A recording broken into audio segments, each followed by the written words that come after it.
Here's the thing. There's certain foods that don't respond well to the flipping of the water molecule. And one of them is like bread products. Gets hard. Yeah, it gets chewy and leathery. Yeah. And But only if you like overdo it. if you overdo, you got to do it just right and you're still good. If you overdo it, it can get leather. That's kind of it. I'm trying to think. You wouldn't grill a steak in a microwave. You would heat up the meat uniformly, and that's all it would do.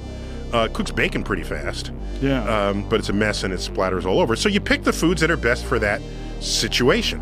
As you would pick the foods best, you wouldn't put toast in an oven at 350 degrees, bread to make toast. We have toasters for that. Right. So different things in your kitchen do things best.